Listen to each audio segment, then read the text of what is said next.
So dear students, आज हम fourth में लेक्चर 3 लेते हैं। आज हम बात करेंगे application of movement of force की। मूवमेंट ऑफ फोर्स के क्या क्या एप्लीकेशंस हैं जो हम अपनी डेली लाइफ में यूज़ करते हैं, उन्हें देखते हैं कहाँ कहाँ इनका यूज़ होता है। तो सबसे पहले अगर मैं इनके यूज़ की बात करूँ, इनके एप्लीकेशन की बात करूँ, तो सबसे पहला एप्लीकेशन जो हमारी डेली लाइफ में होता है, to open and shut a door. To open and shut a door, ठीक है। अगर आप इस फिगर को देखेंगे, इस फिगर में आपको एक पर्सन दिखाई दे रहा है जो कि इस डोर को ओपन या क्लोज करेगा, ओपन करेगा या शट करेगा इस फिगर के अकॉर्डिंग। अब देखिए इसमें क्या क्या चीजें होती हैं। सबसे पहला पॉइंट आता है hinges. This point is known as hinges. इस पॉइंट को हम लोग कहते हैं हिंजेस, ठीक है। दिस पॉइंट, ये एक पॉइंट है और एक पॉइंट ये है, ये दोनों पॉइंट हिंजेस कहलाते हैं। इस पॉइंट के अबाउट ये डोर फिक्स होता है, इस पॉइंट के अबाउट ये डोर फिक्स होता है। और जिस पॉइंट के अबाउट फिक्स होता है हिंजेस, हिंजेस को ज्वाइन करने वाली जो लाइन होती है, that particular axis is called the axis of rotation. यानी कि ये पूरे के पूरा डोर इस एक्सिस ऑफ रोटेशन के अबाउट मूव करता है, आगे पीछे अंदर बाहर, हम लोग कह सकते हैं कि इस एक्सिस ऑफ रोटेशन के अबाउट ये पूरा डोर मूव करता है। तो इस पर्सन को अगर इस डोर को ओपन या क्लोज करना होता है तो वो यहाँ हैंडल पर फोर्स अप्लाई करके इस डोर को ओपन या क्लोज करता है। तो ये चाहे तो ओपन करे या चाहे तो क्लोज करे। तो ये पूरा का पूरा डोर इन हिंजेस के अबाउट फिक्स होता है और ये होती है एक्सिस ऑफ रोटेशन।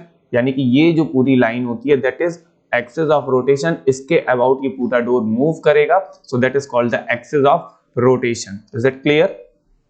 तो पर्सन यहां पर फोर्स लगाता है। तो अगर एक्सिस ऑफ रोटेशन की लाइन हमारी ये है तो इस लाइन से अप्लाइड फोर्स के बीच की एक डिस्टेंस होती है that is D, that is called D, ठीक है।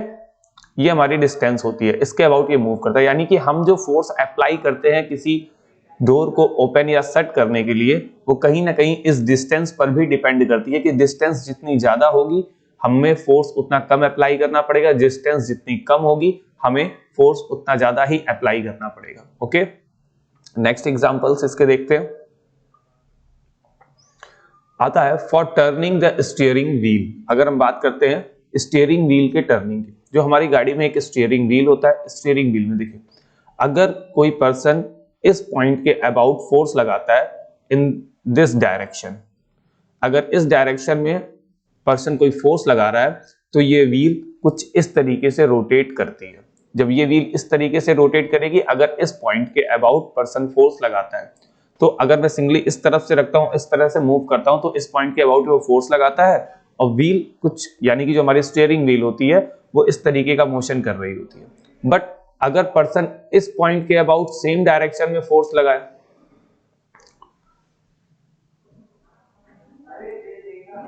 अगर कोई पर्सन इस पॉइंट के अबाउट सेम डायरेक्शन में फोर्स लगाता है, ठीक है, तो ये व्हील कुछ इस तरीके से रोटेट कर रही होती है। ओके, तो ये व्हील इस तरीके से रोटेट करेगी, यानी कि पॉइंट्स दो अलग अलग है, ठीक है, लेकिन ये पूरी की पूरी स्टीयरिंग व्हील किस पॉइंट के अबाउट रोटेट करेगी, दैट इज द पॉइंट। इस पॉइंट के अबाउट ये पूरी की पूरी स्टीयरिंग व्हील रोटेट करेगी। इस पॉइंट का नाम दे दिया O। तो इस व्हील से यहां तक की डिस्टेंस जहां पर आप फोर्स अप्लाई कर रहे हैं, ये डिस्टेंस होगी हमारी एक परपेंडिकुलर डिस्टेंस होगी, जो कि फोर्स के परपेंडिकुलर होगी। यहाँ 90 डिग्री का एंगल बनता है, ठीक है। सेम यही चीज यहाँ पे भी होगी, ये हमारी डिस्टेंस जो होगी एक परपेंडिकुलर डिस्टेंस होगी। तो अगर कोई पर्सन यहाँ पर फोर्स लगाता है तो वो बॉडी इस तरीके से रोटेट करेगी, यहाँ पर फोर्स लगाता है तो वो बॉडी इस तरीके से रोटेट करेगी, और ये इस फिक्स पॉइंट के अबाउट रोटेट करेगी, that is the fix point O, और ये हमारी डिस्टेंस आएगी। तो कहीं ना कहीं इसको रोटेट करना कैसे इजी हो जाएगा, अगर हमारी स्टीयरिंग व्हील बड़ी है तो हमें लेस फोर्स लगा के हम स्टीयरिंग व्हील को आसानी से रोटेट कर सकते हैं। आगे कुछ और भी एग्जांपल से देखते हैं। नेक्स्ट एग्जांपल हमारे पास आता है tooth wheel in the bicycle. हमारे बाइसिकल में टूथ व्हील होता है, आपको दिखाई दे रहा होगा, ये एक हमारा टूथ व्हील है। ये इस व्हील में इस तरीके के टूथ्स बने होते हैं, ये हमारे टूथ्स होते हैं, इन्हें टूथ व्हील कहते हैं। बेसिकली ये एक्सल होता है, ये हमारे बाइसिकल का पैडल एरिया होता है, इसे हम पैडल बोलते हैं। ये हमारे बाइसिकल में पैडल होता है। पैडल पे हम क्या करते हैं, पैडल पे हम पैर रख के फोर्स को अप्लाई करते हैं। तो मान लीजिए हम यहाँ अपना पैर रखते हैं और हमने फोर्स को अप्लाई किया डाउनवर्ड डायरेक्शन में। नॉर्मली आप दबाते ही हैं, इसे प्रेस करते हैं पैर से, तो ये डाउनवर्ड डायरेक्शन में जब ये ऐसे मूव करता है, यानी कि ये कुछ इस तरीके का मोशन करता है, तो जब ये पैडल इस तरीके का मोशन करेगा तो हमारा ये जो पूरा का पूरा एक्सेल है, ये पूरा एक्सेल भी कुछ इस तरीके से सर्कुलर मोशन करना स्टार्ट करता है। ये पूरा का पूरा पैडल हमारा सर्कुलर मोशन करना स्टार्ट करता है, और इस सर्कुलर पैडल से या इस एक्सेल से कनेक्टेड होती है हमारी चेन में टेंशन क्रिएट होती है। अब देखिएगा जरा, मैं इस फिगर को यहाँ समझा रहा हूँ, ये हमारा छोटा सा हो गया और ये हमारा बड़ा सर्कुलर हो गया। ये इस पॉइंट के अबाउट फिक्स होता है, यहाँ पर हमारा पैडल है और ये चेन ऐसे जाती है, ठीक है। अब जब आप इस पॉइंट के अबाउट फोर्स अप्लाई करते हैं डाउनवर्ड डायरेक्शन में, तो ये मूव, इसका मोशन कुछ इस तरीके से होता है, ये भी पूरी बॉडी मूव करेगी, यानी कि इस पॉइंट के अबाउट ये मूव करेगी, और आपके फोर्स का पॉइंट है यहाँ पर, ये पूरी की पूरी डिस्टेंस आपकी क्या हो जाएगी, डी, यानी कि ये डिस्टेंस आपकी डी हो जाएगी। तो इस पॉइंट के अबाउट ये एक्सल इस तरीके का मोशन कर रहा होता है। जब इस एक्सल में मोशन होता है तो यहाँ पर जो हमारा चेन है, चेन में टेंशन क्रिएट होती है, और फिर जब चेन भी मोशन करती है तो चेन के मूव होने से ये जो पीछे वाला एक्सल बॉडी होता है ये मूव करेगा कुछ इस तरीके से, और इससे कनेक्टेड होता है हमारा नॉर्मल व्हील, और जब ये व्हील रोटेट करता है तो फिर हमारी बाइसिकल आगे मूव करती है, यानी कि एक तरीके का यहाँ पर रोटेशनल मोशन होता है व्हील में, और हमारी बाइसिकल एक ट्रांसलेटरी मोशन करते हुए आगे की डायरेक्शन में बढ़ती है, ठीक है। तो अगर हम देखें टूथ व्हील इन बाइसिकल में भी हम क्या करते हैं, फोर्स को अप्लाई करते हैं और बॉडी का रोटेशनल मोशन होता है, that all type of moment of force. Next example देखते हैं, हमारे पास स्पैनर होता है, किसी नट को टाइटन करने के लिए या लूज करने के लिए एक स्पैनर का यूज करते हैं। ये स्पैनर के हैंडल का पोर्शन होता है। अब इस हैंडल के पोर्शन पर हम फोर्स अप्लाई करते हैं, हमें टाइटन करना होता है या ओपन करना होता है तो हम फोर्स अप्लाई करते हैं। तो हम देख सकते हैं कि हमारे फोर्स की डायरेक्शन अगर इस तरीके से है, ठीक है, तो इस पॉइंट के अबाउट ये पूरा का पूरा स्पैनर मूव करेगा, यानी कि ये पॉइंट के अबाउट ये पूरा का पूरा स्पैनर मूव करेगा, इसका सेंटर पॉइंट होगा, इसके अबाउट ये पूरा स्पैनर मूव करता है, और यहां से यहां तक की जो डिस्टेंस होती है ये हमारी डी हो जाती है, और इस डिस्टेंस के परपेंडिकुलरली हमें फोर्स अप्लाई करना होता है। और जब हम फोर्स अप्लाई करते हैं तो हम इस स्क्रू को, इस नट को टाइट कर सकते हैं या फिर लूज कर सकते हैं इसके अबाउट। तो हमारा यहाँ पे जो टॉर्क आता है that is force into perpendicular distance, जो कि एक दूसरे के परपेंडिकुलर होते हैं। तो यहाँ पे tau is equal to force into perpendicular distance. हमें ये चीजें दिमाग में रखनी है हमेशा कि मोमेंट ऑफ फोर्स जब भी हम निकालते हैं हमें इसको दिमाग में हमेशा रखना होगा, ठीक है। आगे देखते हैं। अच्छा, एक चीज यहाँ पे जरा देखिएगा, जितने भी एग्जांपल्स आपने देखे, हर एक एग्जांपल में अगर मैं बात करता हूं, अगर मैं इसी एग्जांपल की बात करता हूं तो इस एग्जांपल में इस पॉइंट के अबाउट ये पूरा का पूरा स्पैनर फिक्स है, और यहां पर हम फोर्स लगा रहे हैं और ये बॉडी रोटेशनल मोशन कर रही है, ये इस तरीके से रोटेशनल मोशन करेगी। तो कहीं ना कहीं हम देख सकते हैं कि हमारे पास अप्लाइड फोर्स का नंबर 1 है, लेकिन एक दूसरा फोर्स भी है जो कि इस बॉडी को पूरा रोटेट करना चाहता है। वो फोर्स इस फिक्स पॉइंट के अबाउट आता है, ठीक है। ये पॉइंट फिक्स है और यहां पर एक फोर्स जनरेट होता है जो कि इस बॉडी को हमेशा इस पॉइंट के अबाउट फिक्स रखता है, और दूसरा फोर्स आता है यहां पर जिसके अबाउट ये पूरा बॉडी रोटेट करने लगता है। तो जितने भी बॉडीज रोटेशन कर रही होती हैं उनमें सबके साथ यही कंडीशन आएगी। अब इसमें क्या होगा कि इस पॉइंट के अबाउट ये पूरा एक्सल फिक्स होता है, और यहां से यहां तक की डिस्टेंस हमारी डी हो जाती है, और हम फोर्स जब इस यहां पे डाउनवर्ड डायरेक्शन में अप्लाई कर रहे होते हैं तो एक फोर्स इस सेंटर पॉइंट पर जनरेट होता है। यहां पर भी अगर हम देखेंगे तो हर जगह हमें पेयर ऑफ फोर्सेस दिखाई देंगे, पेयर ऑफ फोर्सेस मिलेंगे हमें। यहां पर भी पेयर ऑफ फोर्सेस मिले, यहां पर भी हमें पेयर ऑफ फोर्सेस मिले। हम और एग्जांपल्स देखते हैं कि हमें और पेयर ऑफ फोर्सेस मिलते हैं। अगर मैं इस एग्जांपल की बात करूं, इस पॉइंट के अबाउट इस बॉडी पर हमने इस पॉइंट पर फोर्स लगाया और बॉडी इस पॉइंट के अबाउट रोटेशनल मोशन कर रही है, तो कहीं ना कहीं से एक फोर्स अगर यहाँ पे है तो दूसरा फोर्स यहाँ पर जनरेट हो रहा है, दैट इज द पेयर।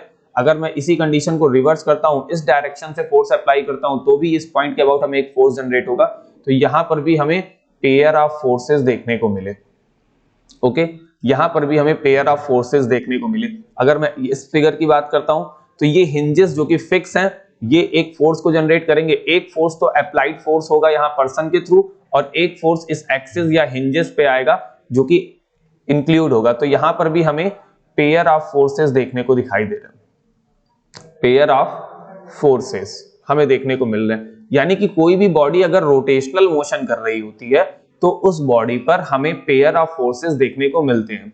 अब ये पेयर ऑफ फोर्सेस से ही कॉन्सेप्ट आता है कपल का, ठीक है। यानी कि एक बॉडी पर जब दो इक्वल फोर्सेस लगते हैं दैट इज कॉल्ड कपल, ठीक है। अब आइए बात कर लेते हैं कपल। कपल का कॉन्सेप्ट हमें पेयर ऑफ फोर्सेस से मिलता है, तो हम कपल को समझने की कोशिश करते हैं कपल क्या है, ठीक है। अब थोड़ा सा हम कपल को देखते हैं, देखिएगा थोड़ा सा कपल को डिफाइन करते हैं हम लोग। क्या लिखा है कि couple is defined as a set of two equal and the opposite forces acting along the different line. देखिएगा couple is defined as a set of two equal and the opposite forces acting along different lines of action in the same body। तो दो equal opposite force होंगे लेकिन उनके force की direction अलग अलग होगी, देन इट मींस टू से अपोजिट हो सकती है उनकी डायरेक्शन। जैसे मान लीजिए एक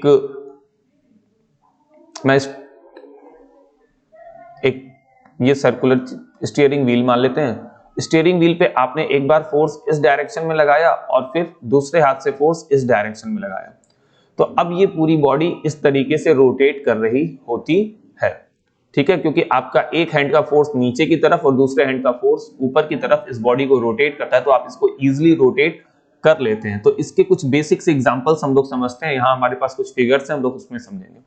देखिएगा स्टीयरिंग व्हील जो भी घूमती है इस पॉइंट के अबाउट घूमती है। ये एक हमारा फिक्स पॉइंट होता है, इस पॉइंट के अबाउट घूमती है। इस पॉइंट पर हमने फोर्स अपवर्ड डायरेक्शन में लगाया और इस पॉइंट पर हमने फोर्स डाउनवर्ड डायरेक्शन में लगाया। दो डायरेक्शन में हमने फोर्स लगाया, ठीक है। पहला हैंड आपका यहां होता है और दूसरा हैंड आपका यहां होता है। इन दोनों तो अब अगर स्टीयरिंग व्हील को अगर आप पकड़ते हैं तो फिर आप क्या करते हैं, अगर आपको टर्न करना होता है तो आप एक फोर्स को ऊपर की तरफ तो दूसरे हैंड से फोर्स को नीचे की तरफ, तो ये बॉडी कुछ इस तरीके का रोटेशन मोशन करती है और ये बॉडी इस पॉइंट के अबाउट ही रोटेट करती है। तो यहां से यहां तक की एक डिस्टेंस होती है और यहां से यहां तक की एक डिस्टेंस होती है। तो अगर मैं इस पॉइंट के अबाउट केवल इस फोर्स की बात करूंगा तो मैं मूवमेंट ऑफ फोर्स की बात करूंगा, या फिर इस पॉइंट के अबाउट में बात करूंगा तो भी मैं मूवमेंट ऑफ फोर्स की बात करूंगा। लेकिन अगर मैं ये बात करूं कि इन दोनों फोर्सेस को लेता हूं, मैं इन दोनों फोर्सेस को लेता हूं और इनकी टोटल डिस्टेंस को लेता हूं, तो मैं बात करूंगा कपल के फोर्स की। देखिए फिर से इसके डेफिनेशन में क्या कहा था कि कपल फोर्स क्या होते हैं, दो अपोजिट फोर्स होते हैं जो कि पैरेलल होते हैं, इन लाइन में इन डिफरेंट डायरेक्शन लगते हैं, इक्वल। इन दोनों का मैग्नीट्यूड क्या होता है, इक्वल। मैंने एक फोर्स को माइनस लिया है तो दूसरे फोर्स को पॉजिटिव लिया है। क्यों लिया है, क्योंकि ये दोनों अपोजिट डायरेक्शंस में अप्लाई होते हैं और एक दूसरे के पैरेलल होते हैं। तो ये दोनों की फोर्स की वैल्यू जो आती है बेटा वो इक्वल आती है। और इनके बीच में एक डिस्टेंस, ये देखिए ये डिस्टेंस लिया गया है, ये दोनों के दोनों परपेंडिकुलर होते हैं फोर्स के।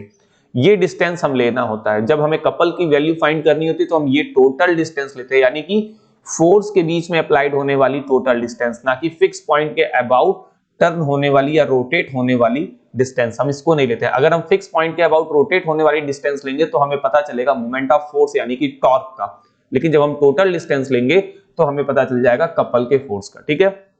अब बात कर लेते हैं कार रेंच की। कार रेंच में अगर आप देखेंगे तो ये पूरी की पूरी कार रेंच इस पॉइंट के अबाउट फिक्स होती है, ठीक है। अगर आप एक हैंडल इधर है, एक हैंडल इधर है, इस हैंडल से आप अपवर्ड डायरेक्शन में फोर्स लगाते हैं और इस हैंडल से आप डाउनवर्ड डायरेक्शन में फोर्स लगाते हैं, और ये पूरे की पूरी रेंच इस पॉइंट के अबाउट इस तरीके का मोशन कर रही होती है, ठीक है। ये इस तरीके का मोशन कर रही होती है और हम स्क्रू को टाइटन या फिर ओपन कर सकते हैं और यहाँ पर 90 डिग्री के एंगल्स बनते हैं हमारे पास। तो यहाँ पर एक फोर्स अपवर्ड डायरेक्शन में और दूसरा फोर्स डाउनवर्ड डायरेक्शन में लगता है in the opposite direction, but their magnitudes are same. इन दोनों के मैग्नीट्यूड सेम होंगे, अपोजिट डायरेक्शन में होंगे, फोर्स एक दूसरे से पैरेलल होंगे, और ये जो टोटल डिस्टेंस होगी ये हमारी डी होगी। तो ये कुछ बेसिक से हमारे डेली लाइफ के एग्जांपल्स हैं जिसमें हम पेयर ऑफ फोर्सेस का यूज करते हैं, दैट मींस हम कपल ऑफ फोर्सेस का यूज करते हैं, ठीक है। और देखते हैं अगर हम वाटर टैप की बात करें, अगर हम टैप को ओपन करते हैं तो हम कैसे ओपन करते हैं। ऑब्वियस सी बात है, हमारी एक फिंगर इस पॉइंट पर होती है, दूसरी फिंगर इस पॉइंट पर होती है। हम अगर वन फिंगर से टैप को ओपन करने की कोशिश करेंगे तो पर्टिकुलर किसी एक पॉइंट पर रखेंगे और हमें ज्यादा फोर्स अप्लाई करना पड़ेगा। लेकिन अगर हम टू फिंगर का यूज करते हैं तो एक फिंगर यहां और एक फिंगर यहां, लेकिन इन दोनों में फोर्स की डायरेक्शन हम अलग अलग पुट करेंगे। एक फिंगर से इस डायरेक्शन में हम फोर्स अप्लाई करेंगे, दूसरी फिंगर से हम इस डायरेक्शन में फोर्स अप्लाई करेंगे, और हम without applying much more forces हम इसको ओपन कर लेते हैं। और ये इस पॉइंट के अबाउट फिक्स होता है ये टैप। तो हम इसको रोटेशनल मोशन इस तरीके से करते हुए देखते हैं, और टैप को हम ओपन या क्लोज दोनों फिंगर से बड़े ही आसानी से कर लेते हैं। और यहां से यहां तक की जो टोटल डिस्टेंस हो जाती है ये हो जाती है हमारी डी, और ये इस पॉइंट के अबाउट फिक्स होता है ये टैप। Is that clear? तो यहां पर भी अगर हम देखेंगे तो यहां पर भी हमें अलग अलग दो मोमेंट ऑफ फोर्सेस दिखाई देंगे, जिससे कि हम कपल को फाइंड कर सकते हैं। अब बात आती है मोमेंट ऑफ कपल की। मोमेंट ऑफ कपल क्या होता है? जैसे मोमेंट ऑफ फोर्स होता है जिसमें हम सिंगल फोर्स की बात करते हैं, ठीक है, और मोमेंट ऑफ कपल की बात करेंगे तो इसमें हम दोनों फोर्स की बात करेंगे, और जो डिस्टेंस होगा वो दोनों फोर्स के बीच की एक परपेंडिकुलर डिस्टेंस होगी। क्यों हम परपेंडिकुलर बोलते हैं? क्योंकि दोनों फोर्सेस अपोजिट डायरेक्शन में अप्लाई होते हैं, साथ ही साथ वो दोनों फोर्सेस पैरेलल होते हैं, जिनका मैग्नीट्यूड इक्वल होता है, इसलिए उनके बीच की जो डिस्टेंस आती है वो हमेशा हम परपेंडिकुलर डिस्टेंस लेते हैं। ठीक है, तो आइए इसको डेफिनेशन को एक बार देख लेते हैं। The movement of couple, the movement of couple is equal to the product of either forces। ध्यान दीजिएगा, either forces लिखा है, ये क्या होता है अभी मैं थोड़ा सा एक्सप्लेन करता हूं। either forces and the perpendicular distance between them, line of the action of the both forces, the SI unit of the moment of couple is Newton meter। अब थोड़ा सा यहां समझिएगा, जैसे मान लीजिए ये एक बॉडी है, इस बॉडी पर इस डायरेक्शन में एक फोर्स अप्लाई हो रहा है, और इस डायरेक्शन में एक फोर्स अप्लाई हो रहा है। एक फोर्स को मैं माइनस ले लेता हूं, और ये पूरी की पूरी बॉडी इस पॉइंट के अबाउट फिक्स है। तो जब ये पूरी बॉडी इस पॉइंट के अबाउट फिक्स है तो ये कुछ इस तरीके का मोशन करेगी, रोटेशनल मोशन कुछ इस तरीके की ये बॉडी करती है। ठीक है, तो अगर ये बॉडी कुछ इस तरीके का मोशन करती है तो ये जो पॉइंट है हमारा फिक्स पॉइंट है, दैट इज O। तो हमारी जो टोटल डिस्टेंस होती है वो, अगर मैं केवल मूवमेंट ऑफ फोर्स की बात करता हूं तो मैं क्या लिखता हूं, एक पर्टिकुलर फोर्स जो कि पॉइंट A पर है, फिर ये पॉइंट B है, तो हम यहां से यहां तक की डिस्टेंस लेते हैं। अगर मुझे मूवमेंट ऑफ फोर्स निकालना होता है तो मैं इस पॉइंट के अबाउट मूवमेंट ऑफ फोर्स कैसे निकालूंगा? Force applied force into perpendicular distance from the fix point, यानी कि अबाउट ऑफ रोटेशन, जहां से ये रोटेट करता है उसके अबाउट फिक्स, जो जिस पॉइंट के अबाउट फिक्स है उसकी परपेंडिकुलर डिस्टेंस लेते हैं, तो हमें पॉइंट A का मूवमेंट ऑफ फोर्स पता चलेगा। पॉइंट B का भी मूवमेंट ऑफ फोर्स हमें ऐसे ही पता चलेगा, ये डिस्टेंस ले लेंगे तो ये हमें मूवमेंट ऑफ फोर्स पता चलेगा। हमें मूवमेंट ऑफ कपल नहीं पता चल रहा है, हमें यहाँ पर मूवमेंट ऑफ फोर्स पता चल रहा है। तो मूवमेंट ऑफ कपल क्या है? तो जब हम इन दोनों फोर्सेस को इस टोटल डिस्टेंस के साथ कंबाइन कर देते हैं तब हमें मूवमेंट ऑफ कपल पता चलता है, क्योंकि यहां पर दो इक्वल फोर्सेस हैं जो कि अप्लाई हो रहे हैं इन द अपोजिट डायरेक्शन। ठीक है, तो यहां से हम इसको समझेंगे और इसके फॉर्मूले को भी ड्राइव करने की कोशिश करते हैं। आइए देखिएगा, हम फॉर्मूला डेरिवेशन करने की कोशिश करते हैं यहां पे। तो देखिएगा, जैसे मान लीजिए इस पॉइंट का नाम है A और इस पॉइंट का नाम है B, और ये पूरी की पूरी रॉड इस पॉइंट के अबाउट फिक्स है, और ये जो total distance from A to B, this total distance is considered as D। यहां पर एक फोर्स लग रहा है F, यहां पर भी एक फोर्स लग रहा है F, दोनों का मैग्नीट्यूड इक्वल है। तो हम बात कर लेते हैं मूवमेंट ऑफ फोर्स की। तो सबसे पहले हम निकालते हैं movement of force. Okay,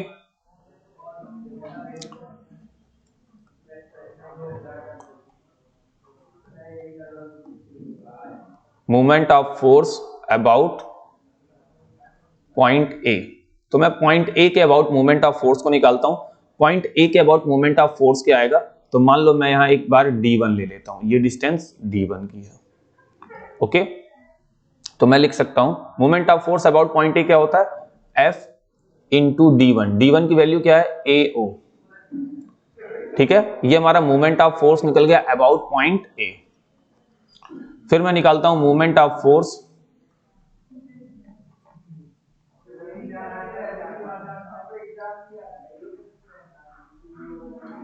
about B। तो अगर मैं अबाउट B के अबाउट मूवमेंट ऑफ फोर्स को निकालता हूं तो ये हो गई D2। ये क्या हो गया? Applied force F into D2। D2 कितना हो गया बेटा? BO। ये हमारे पास आ गई इक्वेशन नंबर 2। ठीक है, तो ये आ गया हमारे पास इक्वेशन नंबर 2। अगर मैं इन दोनों को ऐड करता हूं, यानी कि मैं टोटल मोमेंट निकालना चाहता हूं, टोटल मोमेंट,